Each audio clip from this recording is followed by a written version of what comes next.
सच्चिदानंद सद्गुरु अवधूत वेंकटेशाय महाराज की जय। श्री सच्चिदानंद सद्गुरु भगवान रमण महर्षि की जय। गुरुदेव दत्त। సద్గురు అవధూత వెంకటేశ్వర యొక్క సాన్నిధ్యంలో ఈరోజు రమణాశ్రమ లేఖల్లో సూర్యనారాయణ గారు ప్రతి దినము ఆయన్ని సన్నిధిలో ఉంటూ ఆ యొక్క ప్రతి మాటల్లోని ఆంతర్యాన్ని తద్వారా మనం గ్రహించవలసిన పరమార్థాన్ని తెలియజేస్తుంది ఈ లేఖలో. ఇందులో ప్రతి ఒక్క అక్షరం కూడా సాక్షాత్తు భగవాన్ రమణ మహర్షి సన్నిధిలో జరిగినటివి. రెండవది రమణ మహర్షి నిరంతరము తన గత జీవితంలో జరిగిన సంఘటనలు తద్వారా ఇతరులకి ఎంత మేలు చేస్తున్న విషయాన్ని తెలియజెప్పేవాడు అన్నమాట. ఆయన సన్నిధిలో యచ్చమ్మ అని ఒక ఉన్నారు. ఆమె నిర్యాణం చెందారు. అది ఈరోజు 15వ సంవత్సరం, 29/12/1945 సంవత్సరం. మొన్న అంటే 27వ తేదీ 27వ తేదీ గురువారం రాత్రి 30 గంటలకు మాతృ సమాన యచ్చమ్మ గారు తన స్థూల శరీరాన్ని విడిచిపెట్టి రమణ మహర్షి పాదార్థంతో ఐక్యం చెందింది. సూర్యనాగం రాస్తుంది. ఇది వ్రాయడానికి విచారంగా కన్నా సంతోషంగా కలుగుతున్నారు. చెప్పేది మరణ వార్త.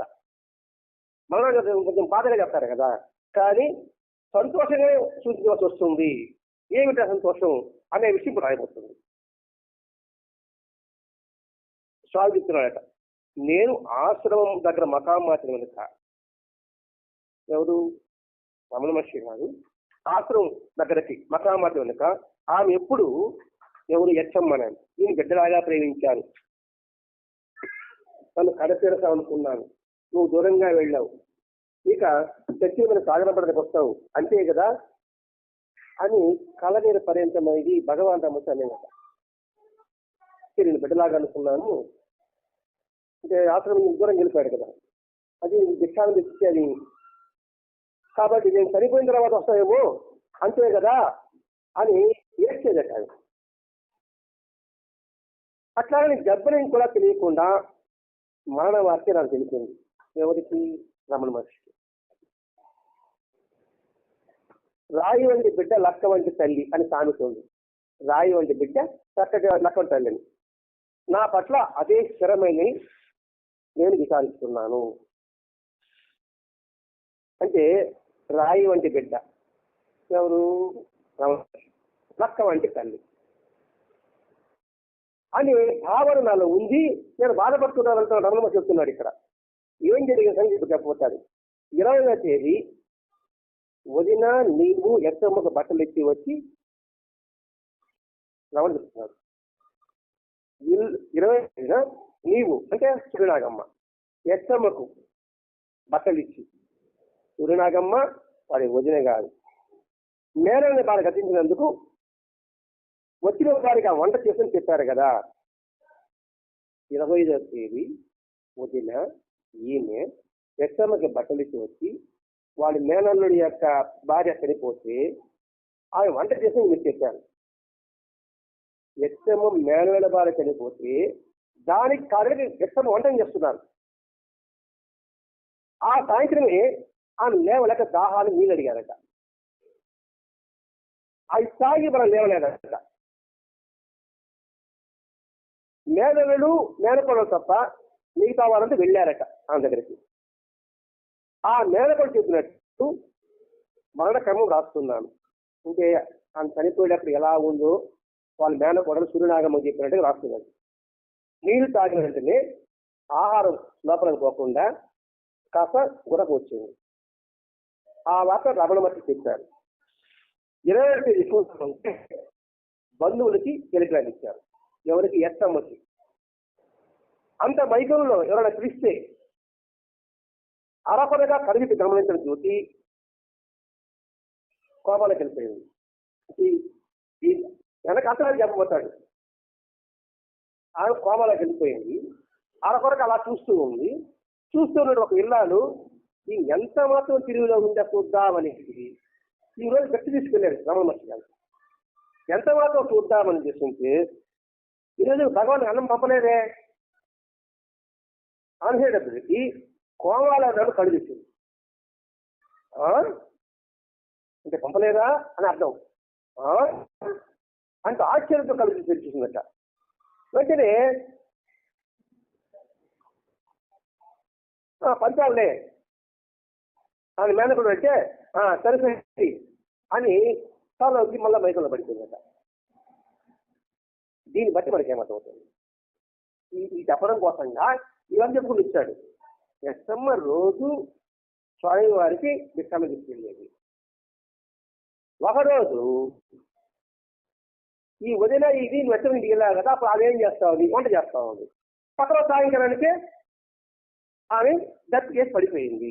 నీళ్ళు పోస్తే దిగలేదు. దిగలేనప్పుడు మైకిల్లో పడిపోయింది.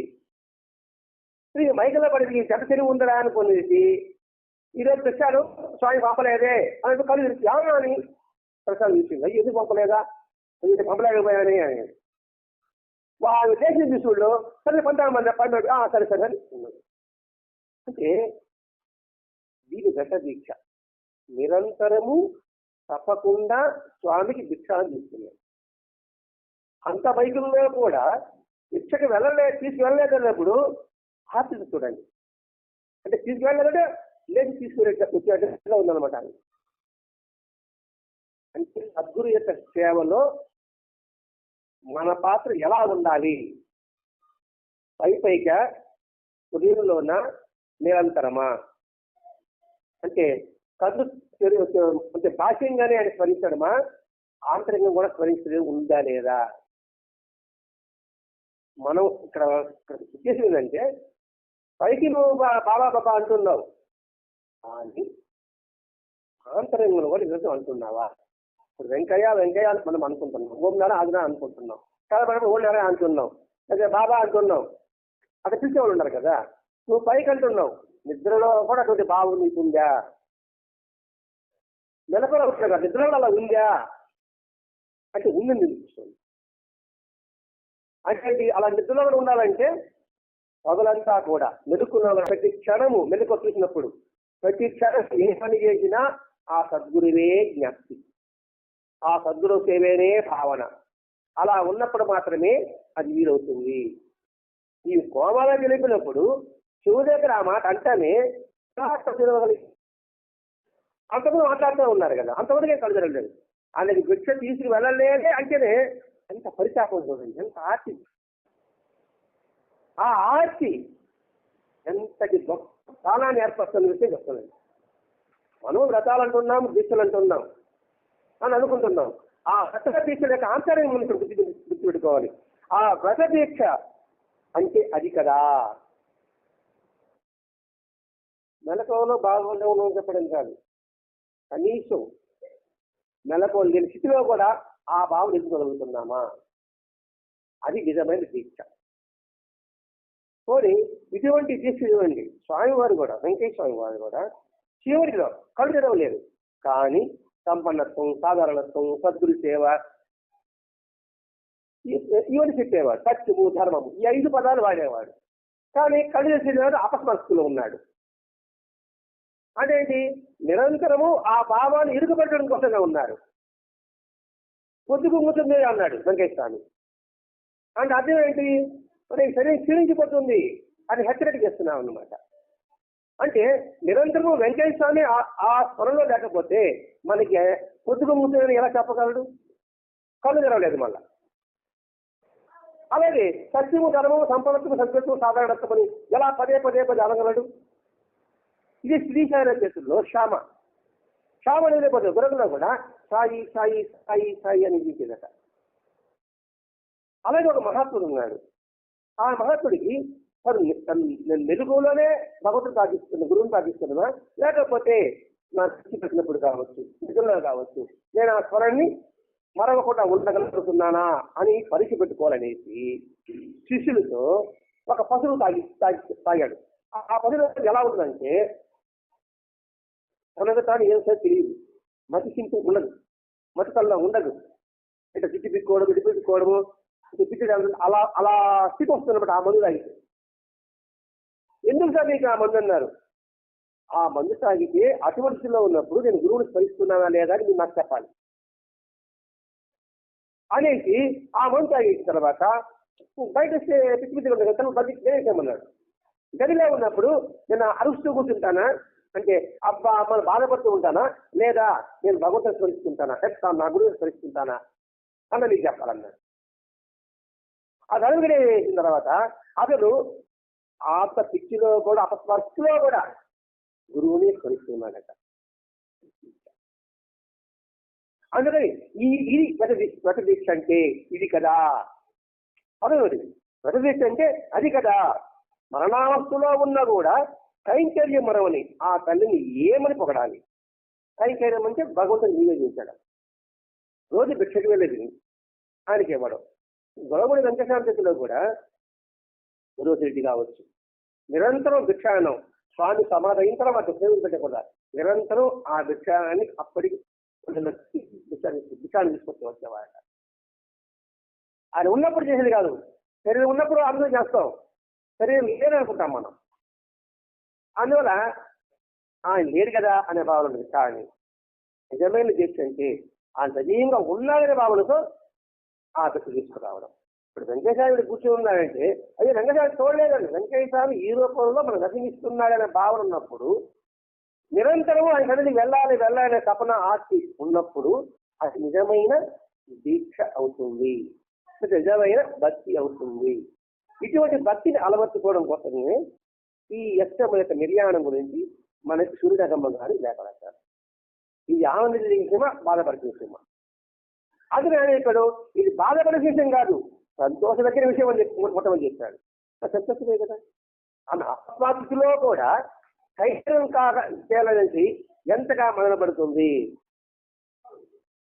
రాత్రి 8 గంటలకు గుడుగుడు మాటలతో నోటి బంధం మొదలి చూపు మారి మరణావస్థ పడుతుంటే నేలలో వచ్చి భగవాను చెప్పాడు. ఎవరు? యక్షమ మరణావస్థలో ఉన్నప్పుడు 27 రాత్రి 8 గంటలకి చెప్పాడు. ఆశ్రమవాదాలు చెప్పారు, డాక్టర్లు వచ్చారు, ఇంకా లాభం లేదన్నారు. మొత్తం మీద భగవద్గీతను వెనుకాసే బాధ లేకుండా శ్వాస క్షీణించి రాత్రి 2:30కి మరణించింది. అంతవరకు అపరోజంలో ఉన్నాను భగవాన్ ప్రణాళిక వాళ్ళు నివేదిస్తానే ఆయన దేహం ప్రశాంతత పొందిందట. ఏ బాధ లేకుండా, ఇది భగవంతుడు చెప్పిన వెంటనే ఏ బాధ లేకుండా శ్వాసను విడిచిపెట్టింది. ఎందుకు మరణావస్థినప్పుడు రామానో కృష్ణానో అని ఎందుకు చెప్పంటారు మన పెద్దలు? ఏదో తులసి చెప్తారు. ఆ నామాన్ని స్మరిస్తే వారు ఎటువంటి ఇబ్బంది లేకుండా ప్రాణం విడవగలరు, వదిలిపెట్టగలరు. భగవానికి నివేదించిన వెంటనే ఆయన శ్వాస మామూలుగా అయిపోయింది. ఆయన సృష్టిగా ఉన్నమాట నాకు గురువారం సాయంత్రం తెలిసింది. ఎవరికి? సూర్యనాగమ్మకి. మన్నాడు పోయి చూద్దామనుకోండి ఆశ్రమానికి వస్తే తెల్లారికి సరిపోయిన వార్త వచ్చింది. ఈ సూర్యనాగం చెప్తున్నారు అనమాట. వెంటనే భగవాన్ చెప్పాడు, వాళ్ళు వెళ్ళొస్తామని చెప్పడానికి వెళ్ళింది. పోయిందా కానీ ఆమె చనిపోలేదు. పోయిందా, అబ్బా ఈ కష్టం నివృత్తి చేసుకుని ఎప్పుడు పోతుందా చూస్తున్నా, ఈ కష్టం నివృత్తి చేసుకుని ఎప్పుడు పోతుందా అని చూస్తున్నా. ఏ కష్టం? భౌతికమైన కష్టం. పోయింది, నివృత్తి చేసుకుపోయింది, సరే పోయిరండి. ఇంకా చెప్పాడు, ఆమె ఎంతో బాధపడతా ఉంది, ఆ బాధ నుంచి విముక్తి కావాలి. అంటే ఎప్పుడు పోతుందా నేను చూస్తున్నా. బాధ ఎక్కడ పోయిందా, సంతోషం, సరే. ఇదే బాబా చేతిలో వస్తుందండి. వాడికి ఇబ్బంది ఇచ్చినప్పుడు బాబా దగ్గరికి వస్తే రేపు వాడు ఆడికి పోతాడు, రేపు తెల్లాలి కదా తిరగటం చెప్పేటప్పటికి ఒకరోజు సరిపోతాడు, బంధువులందరూ బాధపడతారు. అప్పుడు ఆయన ఊపి చిత్రుడికి చూపిస్తాడు, ఇంతటి బాధ విడుదల చేశానండి బాబా చేతిలో. ఇప్పుడు ఇది సంతోషించే విషయమే కదా. స్వామికి నివేదిస్తానే స్వామి యొక్క కృపాకటాక్షలతో ఆమె ఏ ఇబ్బంది లేకుండా శరీరం వదిలిపెట్టడము. అబ్బా ఈ కష్ట నివృత్తి ఎప్పుడు పోతున్నా చూస్తున్నా, ఈ శరీరము నాది అనే బాధపడి ఉంటాం కదా. ఇది నాది అనుకున్నంత వరకు బాధే, ఇది నాది కాదు అనుకున్నంత వరకు ప్రశాంతత. అలా జరిగింది. పోయినని అనుమతి ఇచ్చాడు. సరే భక్తుల దగ్గరికి వెళ్ళారు. కాంతిహీనంగా ఉన్న ఆమెను చూడగానే నాకు చాలా బాధ ఇస్తుంది. సూర్యనారాయణమూర్తి కొంచెం రాజ ప్రకృతే కావచ్చు, కానీ నేను ఒంటరిగా వచ్చిన రోజులు ఆమె నాకు అండగా ఉంది. రాజసత్యానికి కోరిక, నేను కష్టకాలప్పుడు ప్రభుత్వే కానీ నేను ఆదుకోండి. ఆ నిత్యానికి వ్యతిరేకంగా ఈ ఆశ్రమంలో ఉండమంటే కొందరు బయట ఉన్నారు. సూర్యనాగమ్మ అలా బయటపడి కూడా సరే ఈ అన్నం తెచ్చి పెట్టేదట. ఆమె చనిపోయి చెప్పాయట, నేను చనిపోతే నా గంగలో స్నానం చేపించండి, విభూతి పోయండి, రుద్రాక్ష మెళ్ళ వేయండి అని చెప్పిందట సూర్యనాగమ్మ గారి. ఆ ప్రకారంగా ఇవన్నీ తెచ్చుకుంటారు. ఇవి ఆయన పూర్తాలనా కాల్చాలనా అనుకున్నప్పుడు బంధువులు ఏం చేస్తారంటే దహనం చేయాలని నిశ్చయించారని చెప్పారు. రిటర్న్కి వచ్చి భగవానుడు ఎట్లా పోయింది, ఏం చేశారని ప్రశ్నించారు. ఇది గురువారం తెల్లవారుతో డైరెక్ట్ అయిపోయింది కదా. వచ్చిన తర్వాత రమణ అడుగుతున్నాడు, ఎందుకని అంత అక్కర చూడండి, అవసరం లేదు. అది ఎట్లా పోయింది, ఏం చేశారు. దహనం ఏం చేశారండి, అర్చకులు వారి ఊళ్ళో తీసుకుపోయి సమాధి చేసుకొని తులసపడి పెట్టుకుని పూజించుకుంటారట. సరే సరే ఏ మంచిది. ఎందుకంటే గణపతి శాస్త్రి కూడా వాళ్ళకి అట్లాగే చేశాడు. ఒక ఆయన మానవుడు అదే కాదకంటే గణపతి మహామంత్రి ఆజ్ఞాలు తెచ్చాడు. నేను కూర్చుని మనకి ఓదార్పుగా నాతో మళ్ళీ ఇట్లా అన్నారు భగవాన్. ఆ వ్యక్తిని ఎన్నోసార్లు చెప్పి చూశా, ఈ అన్నం కోసం ఎందుకు ఇట్లా కష్టపడతావు, వద్దని, ఎందుకు బిడ్డ చేసుకోవచ్చు, ఎందుకు నాకు కష్టపడతావు అని. కానీ ఆమె మాత్రం ఒప్పుకోలే. అంటే నీకు పెట్టందే నేను తినను. ఎంత మొక్కు కొట్టి చూడండి, ఎందుకు మాసపడతావు, ఎవడ ఇచ్చి పెట్టాడు కదా, నేను నీకు పెట్టందే నేను తినను. ఈ రోజు కూడా పంపారు అన్నం, ఎందుకు ఇంకా వద్దన్నాను, ఇంకా మొదలైన ముసలు ఉన్నది అనేసరికి అంటే ముందు రోజు తెచ్చిపెట్టడు ఆయన అన్నం. ఎందుకంటే మేనల్లుడు బాగా చనిపోతే అక్కడ వంట చేస్తుండదు ఆయన.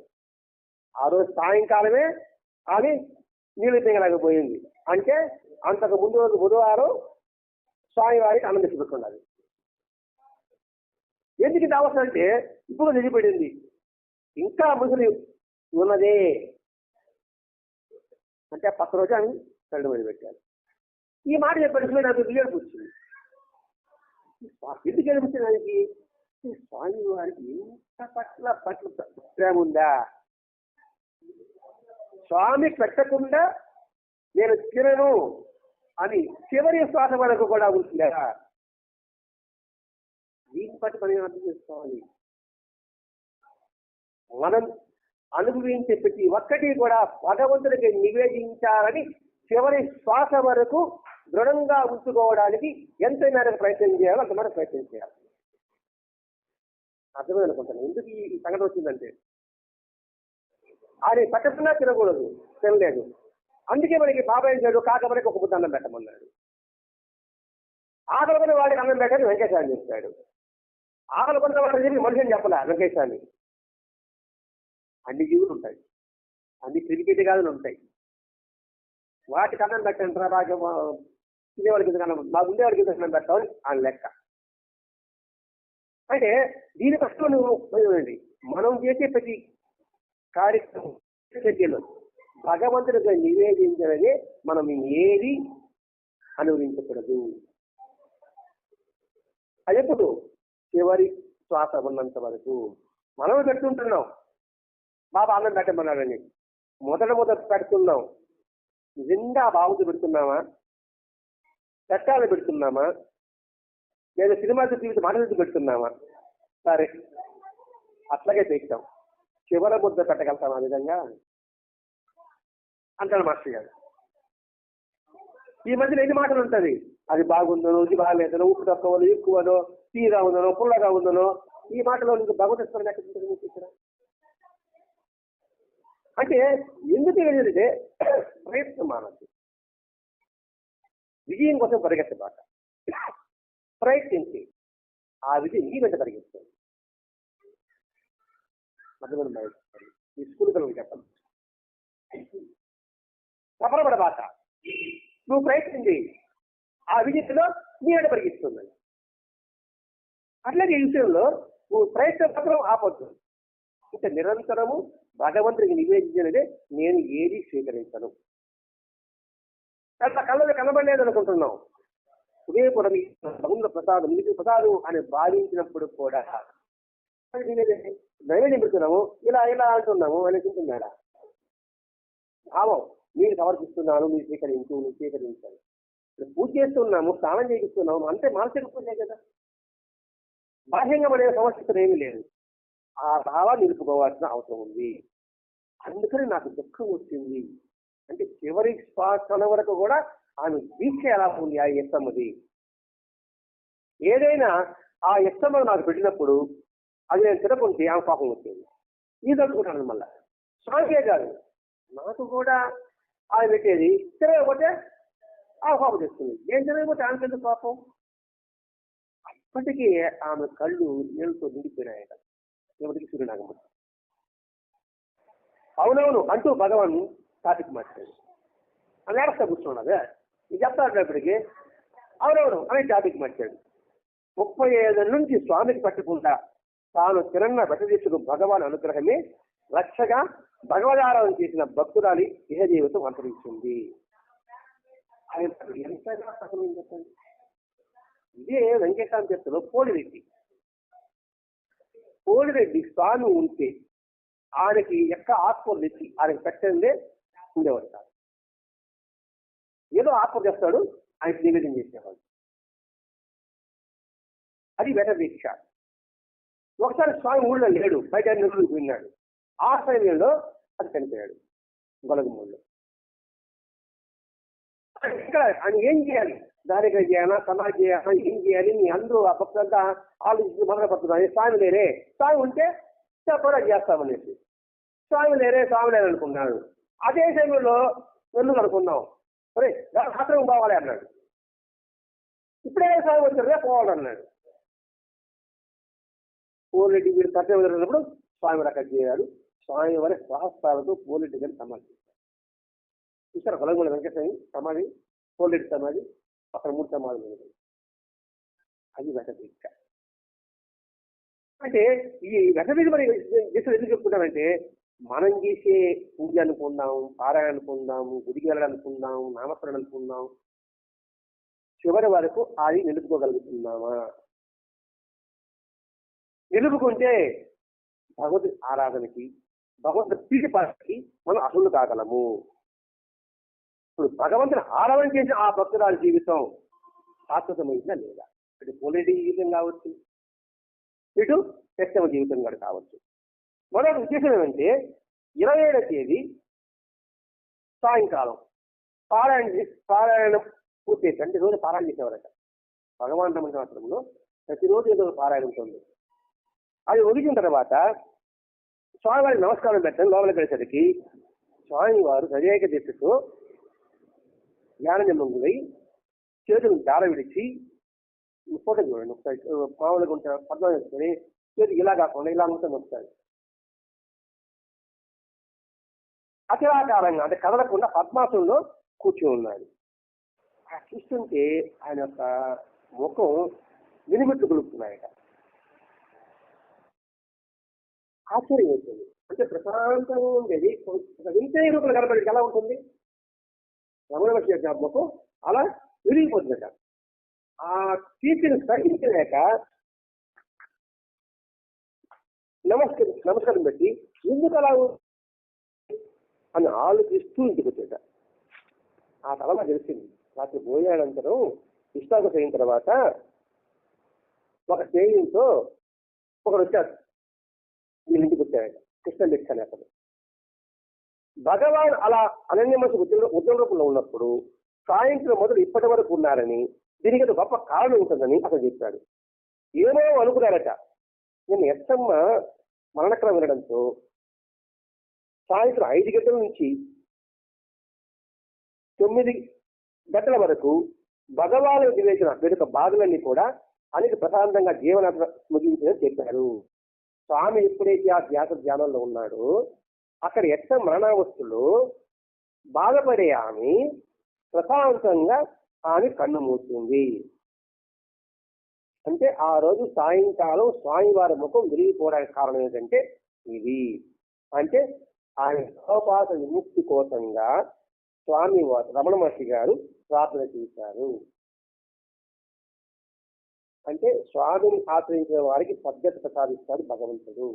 ఇప్పుడు పోలిరెడ్డికి వెంకటేశ్వర ఎలా ప్రసాదిస్తాడు, అలాగే రోజురెడ్డికి ప్రసాదించారు, తులసికి ఎలా ప్రసాదించారు, అలాగే భగవాన్ రమణ మహర్షి గారు ఈశ్వరం గారిని ప్రసాదించారు. అలాగే బాబా చేతుల్లో ఒక కుడికి ఇచ్చాడు, విజయానంద స్వామికి ఇచ్చాడు, విజయానంద సన్యాసికి ఇచ్చాడు, ఆయనకి ఇచ్చాడు.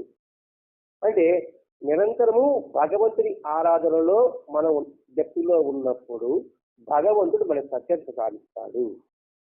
అంటే ఎత్తమ్మ నిర్యాణం ద్వారా మనం గ్రహించవలసిన సన్నివేశం ఇది. ఇది దాదాపు 38 సంవత్సరాలుగా ఆయనకి గుర్తించారట. 1904 నుంచి 16 ఉత్తరం మొదటి దిశ. అంటే మొట్టమొదట స్వామి వారు దశ చేసిన విధానం 30వ తారీఖు 12/1945. అంటే స్వామివారి చెప్తే తెలుస్తుందండి. స్వామివారు మొదటి పెట్టే స్వామివారు ఇప్పుడు పోయాడు దాదాపు 40 అంటే 50 సమాధి అయ్యారు. అంటే 50 సంవత్సరాల ముందే అక్కడ ఉన్నారు. ఇష్టాగోష్లో భగవాన్ మాట్లాడుతున్నప్పుడు ఈ ఊరు వచ్చిన మొదటి రోజుల్లో సమాచారం జ్ఞాపకం వచ్చి చెప్తున్నాడు ఆయన. ఈ పుస్తకాలు అంటే ఏదో కాదు, అప్పుడప్పుడు స్వామివారు తను ఏం చేశాడో, ఎప్పుడు వచ్చాడో, తనకి ఏం జరిగిందో అని చెబుతూ ఉన్నప్పుడు ఇష్టాగోష్ మాట్లాడుతున్నప్పుడు అప్పుడు ఈయన గమగా రాస్తూ ఉన్నారన్నమాట. ఇక్కడ సుబ్రహ్మణ్య ఒక మౌనస ఉండేవారు. నేను 1000 కాలం మండపం తిరుగుతుండేవాడు. ఎవరు? రమణ మహర్షి. ఒకసారి ఆయన ఈయనకు వచ్చాయట. ఆయన మౌనస్వామి, ఈయన మౌనస్వామి. అంటే చాలా సంవత్సరాలు రమణ మహర్షి మౌనంగానే ఉన్నారు. ఒకరొకరు మాట్లాడుకోలే. ఏ మాటలా మంచిలా మంచి లేదు. మధ్యాహ్నం అయింది. ఆయన నన్ను చూసి ఈ కుర్రవాళ్ళ అలసిపోయినట్టుకున్నాడు, కొంచెం ఆహారం తెచ్చేవాళ్ళని అని చెప్పి పైకి చెప్పాయట పక్కన వాళ్ళకి. వాళ్ళు ఆనందించి పెట్టారు. ఆ స్వామి ఎవరంటే ఆ మౌనస్వామి ఏదో మలయాళ స్వామిని రామస్వామిని అని అనుకుంటారట. వారు ఇప్పటికీ వస్తూనే ఉంటారు. వీరు చెప్పగానే వారు ఒక పగులు కొట్టలు ఇచ్చారు. ఉప్పుడు బియ్యం అన్నం, పెద్ద పెద్ద ముద్దుకులు, పైన ఉప్పు, అడుగున పొలం నీళ్లు, నంచుకునేందుకు ఊరగాయ పద్ద. ఏ పదాలు పడుతున్నారు అప్పుడు అంతా నంచుకుంటాం, ఇదే పదాలు పడతారా? ఊరగాయ పద్ద అంటాం అప్పుడు. ఆ పద్ద ఇది శ్రీ అరుణాచలేశ్వర మొదటి భిక్ష. ఎవరు చెప్తున్నారు? భగవాన్ రమణ చెప్తున్నారు. భిక్ష తెచ్చారు. ఉప్పుడు బియ్యం అంత లావుగా ఉంటాయి. అందులో నీళ్లు, పొల్లటి నీళ్లు, పెద్దలు అనుకోండి, ఊరగాయ. నిజంగా ఆ సుఖం ఇప్పటి భోజనంతో రవంతో కూడా నాకు కనబడదు. అంటే ఇప్పుడు మనకి ఇప్పుడు ఇదేమో ఊరగాయలకు ఇష్టం ఉండదు. ఆడ ఆ భోజనం ఇప్పుడు తినే భోజనంలో రవంతో కూడా ఉంచిలేదంట. పంచపంచ పరిమాణాలు దానికి సాటి రావు. ఇక్కడ అన్నంలో ఉన్న రుచి ఉందా, మౌనస్వామిలో ఉన్న ప్రేమలో ఉందా? ఇది మనం అర్థం చేసుకోవచ్చు. మరి వాడు అన్నం పెట్టండి అన్నారు, వాళ్ళు పెట్టి ఇప్పుడు ఉప్పులో నీళ్ళు పోతే ఊరగాయ పెట్టారు. అది ఎంత రుచిగా ఉందంట. ఇప్పుడు పచ్చి పరాల కన్నా కూడా అంట. ఈ మొదటి పెట్టే భగవాన్ మీరు వచ్చి మొదటి రోజైనా అని ప్రశ్నిస్తుంది. ఈ ఫస్ట్ లో వచ్చారు కదా, అప్పుడేనా ఇది అని అడిగిందని. కాదు. తర్వాత మర్నాడు మనకు ఈశ్వరుడు ఇచ్చిన మొదటి భిక్ష. ఆ అన్నం వారే నోట్లో పెట్టి తిని ఆ నీరు తాగా. మొక్కకొద్దిగా రమణ మహర్షికి రావడం, అల్లరి దర్శించడం, ఆ తర్వాత వచ్చి ఒకరు వచ్చి తల్లిన గుడి చేసేయడం, వెంటనే వర్షం పడడం, ఆ తర్వాత ఆ బహుశా వచ్చి ఉండొచ్చేమో, ఆ తర్వాత మొదటిగా భిక్ష చూశాడేమో. ఎందుకు భిక్ష జరిగి ఉంటుంది. అరుణాచలేశ్వరి భిక్ష అన్నాడు. అరుణాచలేశ్వరి భిక్ష అంటే ఏంటి? తను సన్యాసం తీసుకున్న తర్వాత వచ్చింది మొట్టమొదటి భిక్ష అని మనం ఇక్కడ భావించాలని. అరుణాచలేశ్వరుని భిక్ష అన్నప్పుడు ఏంటి? తల ఉడిగించుకోవడం, తల స్నానం చేయడం, వెంటనే భిక్ష రావడం. అందుకని అరుణాచల భిక్ష అని చెప్తున్నాడు ఇక్కడ. భగవాన్ ఊళ్ళో భిక్ష పెట్టడానికి మొదట ఆరంభించిన గాథ ఒకటి ఉంది. అంటే దీని ముందు ఒక కథ ఉంది కాబోలు. ఇది మొదటి భిక్ష కాదని చెప్పాడు కదా, కాబట్టి దీని ముందు ఉంది కాబోలు. అవును, ఒక భక్తురాలు ఒక ఉండేది. అప్పుడప్పుడు ఏదైనా ఆహారం తెచ్చి సాధువులకు ఇస్తూ ఉండేది ఆమె. ఒకరోజు ఆ సాధువులందరికీ పులిహోర శబ్దంతో విందు ఏర్పాటు చేసి నన్ను కూడా రమ్మన్నారు. భగవాన్ రామ మహర్షి నన్ను కూడా పంచరు బలవంతపరిచింది. నేను భిక్ష వెళ్తాను అని సంజ్ఞలతో చెప్పాడట ఎవడు రామ మహర్షి. పంచకన్నా వెళ్ళాలి, భిక్షకన్నా పోవాలి అని చెప్పాడు కదా. వెళ్తాను నేను, ఆయనే భోజనానికి పోవాలి, ప్రతి భిక్షగానే పోవాలి అంటే ఈయన నిరాహారంగా ఈయన అనుకుంటాడు. ఎవరు? భగవాన్ రామ మహర్షి. ఆమె పర్యవేక్షణ పెట్టింది. వీడు భిక్షకు పోతాడా, మౌనంగా గమని కూర్చుని ఉంటాడా, గమని కూర్చుంటే లాగి అన్నం పెట్టాలని. భిక్షకు పోతాడు ఒక మనిషిని పెట్టింది. ఎవరు? ఆ భక్తురాలు. అతడు ఏమాచి తిరుగుతా ఉన్నాడు రమణ మహర్షి. ఎక్కడికి తప్పుకోలేక ఆ గుంతులు ఈ గుంతులు పోయేసి వాకి ఇంటి మీద తలుపు తెచ్చాడు. పక్కన పని చూస్తున్నాడు. ఆ ఇలాలు బయట వచ్చాడు. బయట వస్తేనే రానేరా ఆ సృష్టిగా భోజనం పెట్టింది. అతిథి పడింది. నాయన, నా కొడుకు పోయాడు, నేను చూస్తే నా బిడ్డలాగా ఉన్నా ఆయన అని చెప్పింది. ఆమె పేరు ముత్తమ్మని తర్వాత తెలిసింది అన్నాడు భగవాన్. ఇవన్నీ ఆయన చెప్పి మాటలే.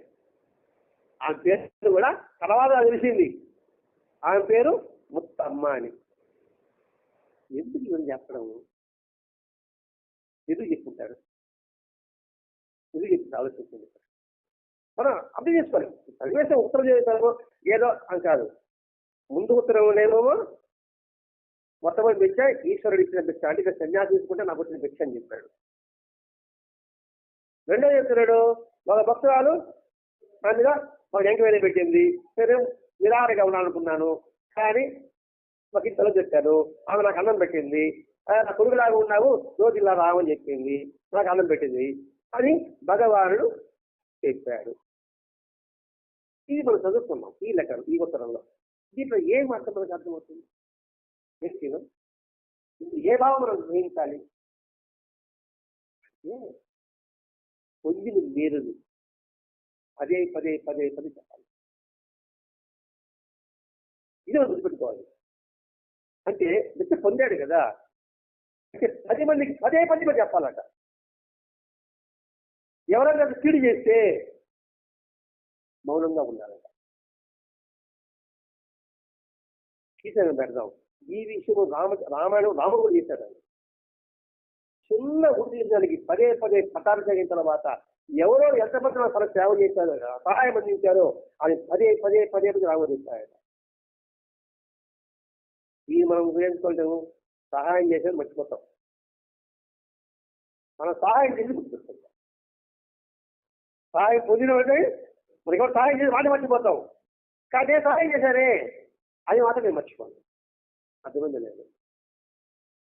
ఈ గుర్తు అందుకే అండి, సూక్ష్మంగా గ్రహించే తప్ప ఇందులోని మనకి భావం అర్థం కాదు అని గత వారం వివరించుకున్నాం. రమణ మహర్షి చెప్పిన బట్టి కూడా మనం సూక్ష్మ బాహ్యంగా చూసుకుంటుంటాం అంతే. దానికి మనం చక్కగా ఉందని అనుకుంటున్నాం. అసలు సీట్ ఉందా అంటాం. సీట్ ఉందంటే సీట్ అంటే అవుతుంది కదా. అట్లాగే ప్రతి ఒక్క దాంట్లో అర్థం చేసుకోవాలి మనం.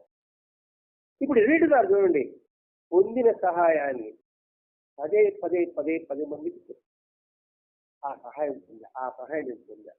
ఎందుకని వినమ్రత కోసం. ఇది ఈ ఉత్తరంలో. ఇది 17వ ఉత్తరం, 31/12/1945. ఇంకా పిల్లలు మొదటి వారంలో ఒకనాటి ఉదయానికి కేవలం అమాయకుడగు పాండుడగుడు ఆశ్రమానికి వచ్చి 2-3 రోజులు అక్కడే ఉండి ఆ వెనుక సత్ర భోజనం మఠాంగతులు అన్నట్లు ఎక్కడో తింటూ ఎక్కడో పడుకుంటూ భగవాన్ సన్నిధికి వచ్చి ఆ సందర్శనంతో ఆ చదువులు ఉండేవాట. వెళ్ళబోయే ముందుకు నాడు భగవాన్ సమీపించి జరుగుతూ, స్వామి ఎవరు ఒకడు ఇక్కడ వచ్చిన వారంతా భగవాన్ ఏదో అడగడం తామేదో చెబుతుండడం జరుగుతుంది కదా, అది నాకు ఆశ కలుగుతుంది కానీ అడిగేందుకు ఏం తెలియదే, ఇక ధరించేది ఎట్లాగా అన్నాడు దీనంగా. ఒకడు వచ్చాడు, స్వామి ఆశ్రయించాడు, ఆడ ఆటలు అన్నం తిన్నాడు. మరో రోజు ఎక్కడ తింటున్నాడు ఎక్కడ పడుకున్నాడో తెలియదు. స్వామి దగ్గరికి వచ్చి, స్వామి అందరూ ప్రశ్నలు అడుగుతున్నారు, మీరే సమాధానం చెప్తున్నారు, నాకు ఇది అడగాలనిపిస్తోంది, ఏం అడగ నాకు తెలియక. వాళ్ళు అడుగుతున్నారు, మీరు చెప్తున్నారు, వాళ్ళు భరిస్తున్నారు. నేను అడగలేదు, ఏమన్నా నాకు తెలియదు, నేను సరించేది అట్లా. నీకు ఏమీ తెలియదు ఎట్లా తెలిసింది? నాకు తెలియదే కాదా, నీకు తెలియదు, నీకు ఎట్లా తెలిసింది? నాకేం తెలియదు అన్నాను. మరి తెలియదు తెలిసింది కదా నీకు, మరి నీకేం తెలియదు? ఇక్కడికి వచ్చిన తర్వాత మీరంతా అడిగే ప్రశ్నలు భగవాన్ సెలవిచ్చే సమాధానం వింటూ ఉంటే అయ్యో మనకేమి తెలియదే అన్న జిజ్ఞాస కలిగింది స్వామి అన్నాడు. అసలు అంటే నాకేం తెలియలేదు, నేను అడగలేదను, అడగాలను ఆలోచన నీకు వచ్చింది కదా, నాకు వచ్చింది అన్నాడు. ఇంకే మరి ఏం తెలియదు అన్నాడు. తెలియదు తెలుసుకున్నామే కదా, అదే సార్ ఇంకేం కావాలి. ఇది స్థానం చెప్తానండి. ఎట్లాగేమి ఏమీ తెలియదే అని తెలుసుకునేందుకు ఒకడున్నాడు కదా, ఆ తెలుసుకునేవాడు ఎవరు చూస్తే అసలు సమస్య తీరిపోతుంది. అన్నీ తెలుసుకునుకుంటే ఆహం పెరుగుతుంది. అంతకంటే ఏమీ తెలియదే ఎట్లాగా తరించడం అన్న తెలివి కలగటం ఎంతో మేలు కదండి అన్నాడు భగవాన్. అంటే ఒక మాట చెప్పాలంటే ఆర్తి చాలరానైనా అన్నీ నాకు తెలుసు అనుకోవడం అహంకారం. నాకు ఇంకేం తెలియదే తెలుసుకోవాలని తపన ఉండడం, ఆరాటం ఉండడం ప్రధానం. అది అహంకారంగా ఉంది. కాబట్టి నేను నాకేం తెలియలేదే అని జిజ్ఞాస మీద కలిగింది కదా. ఇది మనం ఎట్లా మన జీవితం అనుభవించుకోవాలంటే అంటున్నాం, సత్యం అన్నాడు, ధర్మం అని చెప్తున్నారు, అందులో భగవద్గీత అంటున్నారు, అయ్యో నేర్చుకోలేకపోతున్నాని, ఇస్తున్నాని, నేను మారలేకపోతున్నాని అనుకుంటాం కదా. మారలేకపోతున్నా అని చింతన నేను వచ్చిందా? అది విద్య. ఏమన్నా లేదంటే ఇది నేను మారలేకపోతున్నా అంటున్నాం కదా. మనము మారలేకపోతే అంటున్నావేంటి? లేదో అనుకుంటున్నావు కదా, అది మారడం ఉన్నట్టు కదా. అర్థమైందా మీకు? మనం బాధపడుతుంటాం కదా, అయ్యో అయ్యో మారి పల్లె ఏం నాకు వ్యర్థం అనిపిస్తుంది. మరి ఇంకో కూడా ఇటువంటి ఆలోచన ఉన్న వాళ్ళు ఎంతమంది ఉంటారు? కనీసం మారాలని ఆలోచన ఉన్నవాళ్ళు చాలా స్వల్పం. ఇవన్నీ మనకు కాదులే అనుకునేవాళ్ళు అధికం. కనీసం మారాలి అనుకుంటున్నారు కదా, ఆ పోవలో ఆ భావం చేయాలి కదా, అది ఈ జన్మకు తగ్గి ఇందులో చింతపడాల్సిన అవసరం లేదు అని భగవాన్ చెప్తున్నాడండి. అందుకే చోటమ్మ గారు, ఏనా చోటమ్మ అందరూ వస్తున్నారు పోతా ఉన్నారు, నువ్వు చెప్పింది వాళ్ళు వినడం లేదే, ఎందుకు మీరు చెప్పడం అన్నప్పుడు రావడమనే వచ్చింది కదే,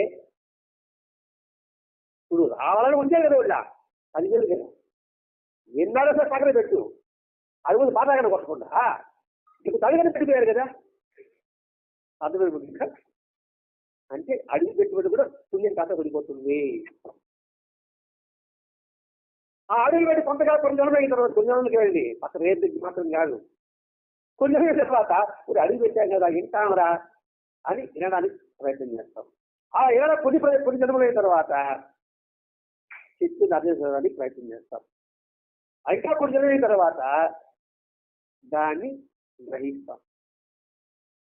ఇంకా కొన్ని జరిగిన తర్వాత దాన్ని అంగీకరిస్తాం.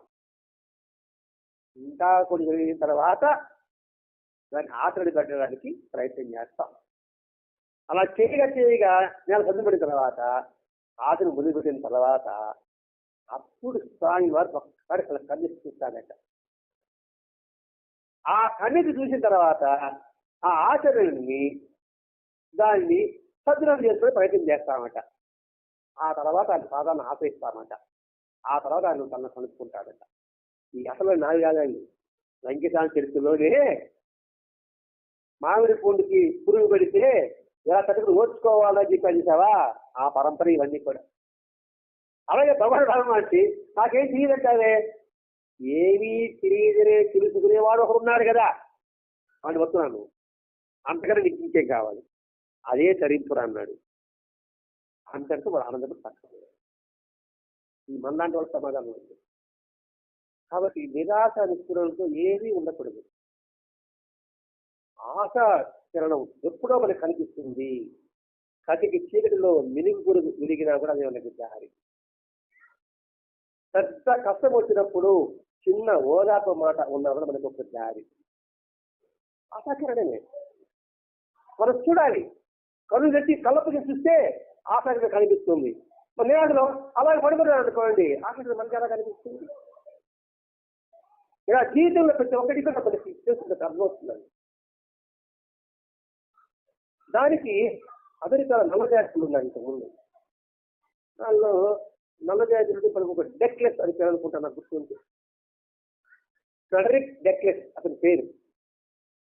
ఆ అమెరికాలో నల్లజాతి వాళ్ళని బాగా హింసించేవాళ్ళు. వాళ్ళు చదువుకోకూడదు. చదువుకున్నారు అనుకోండి, బొట్టని వేలు చూపు నరికేస్తారు. బాగా చెప్తాం నల్లజాతి బాధ్యత అమెరికాలో ఉంది. వెంటనే ఇతడు తెలియకుండా చదువుకుని నేర్చుకున్నాడు. నేర్చుకుని ఎట్లా అక్కడ పారిపోయాడు. పారిపోయిన తర్వాత ఎవరైతే బాధ్యత ఉన్నారో వాళ్ళకి చదువు ఎప్పుడో ప్రారంభించారు. తెలియకుండా వాళ్ళు వదిలేసే ప్రయత్నం చేశారు. ఇది అమెరికా జరిగిన ప్రతి జీవితం. ఇందులో అతనికి ఏం రాష్ట్రం నిలబడింది? చదువుకోవాలా, తొలి చెప్పేవాళ్ళు కావాలా అని వెతుకడానికి కలిగిన తొలి చెప్పేవాడు దొరికాడు. జీవితంలో కూడా అంతే. మన కష్టాలు అసలున్నప్పుడు ఏదో చిన్న ఒక వ్యక్తి స్థాపపడుతుంది. ఆ వ్యక్తి నీకు ఆశాకరణం కావచ్చు. ఆ వీడేం అనుకున్నాం అనుకోండి, ఆ ఆశాకరణం జారిపోవచ్చు. అందుకే భగవంతుడు మనకి అవసరాలు చేతులు అవకాశాలు ఇస్తాడు. ఆ అవకాశాలు కనిపెట్టుకుని గమనిస్తూ ఉండాలి.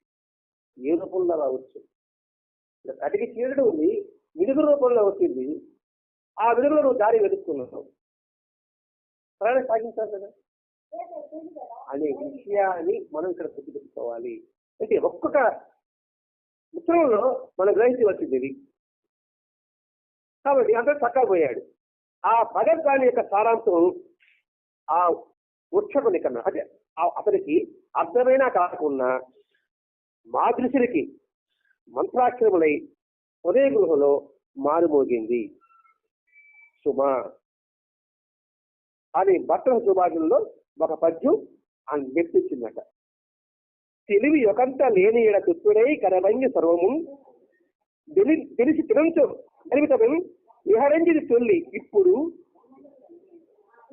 విఫలమతులైన పండితుల సన్నిధి నించక బోధశాలినై తిరిగి వాడిని మెరిగిన గతమయ్యో విశాఖ గర్వము అని శ్లోకాన్ని గుర్తించిందట. అంటే తిరిగి అనుకుంటానని తెలిసి గర్వపడే కన్నా కూడా తిరిగి తెలుసుకోవడం కూడా శ్రేష్టపడే భావం ఇల్లు ఉండొచ్చేమో. తిరిగి పని చెప్పాలి అంటే దీని పెద్ద పని ఏమని చెప్పింది? అతనికి అర్థమైనా కాకపోయినా ఇది ఒక మంత్రాక్షరము. ఏ మంత్రాక్షరం? నాకు తిరిగి అని తెలుసుకునేవాడు ఒకడు ఉన్నాడు అది గుర్తుపెట్టుకోవడం ఒక మంత్రాక్షరము. అది పొరియగులో గుహలో మారుమోగాలి. అనే విషయం ఈ 17వ ఉత్తరంలో మనకు చెప్తుంది. ఏమీ తెలియని ఎట్లా అనిపిస్తుంది అంటే ఇక్కడ స్వామి వద్ద ఎంత లోతుగా మనకి ఈ 3 ఉత్తరాల ద్వారా నిత్యమ నిర్యాణం నిత్యమ సరిపోవడం గురించి, ఆయన దగ్గర మొట్టమొదటి శిక్ష గురించి, ఆయన ఎలా శబ్దం ప్రసాదించాడు.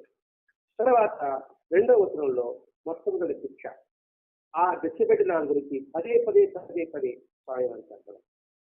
3వ ఉత్తరంలో ఏమీ తెలియదు అంటున్నాయి, ఏమీ తెలియక ఎట్లా అనిపించింది. ఆ తెలిపిన ఒకటి భగవంతుడు, దాని గురించి తెలుసు. ఇది గొప్ప సంపాక్షరము. అంటే మనలో మనకు తెలియకుండా ఎవడున్నాడు, స్వరపేటిక నాకు తెలియకుండా మాటలు వస్తుంటాయి. అంటే ఆ జట్టు ఇచ్చేవాడు ఒకడు ఉన్నాడు, మన విగ్రహాలు జీవం చేసేవాడు జీవం చేసేవాడు ఒకడు ఉన్నాడు, మన నిద్ర పోతే నేను కలగలాన్ని చెప్పేవాడు ఒకడు ఉన్నాడు. ఆ ఉన్నాడు తెలుసుకుంటే మీకు నిజత్వం తెలుస్తుంది అనే విషయం ఈ 3 ఉత్తరాల ద్వారా మన చిరునమ్మకం గారు రోజు మనకి వెంకటేశ్వర వారి సన్నిధులు.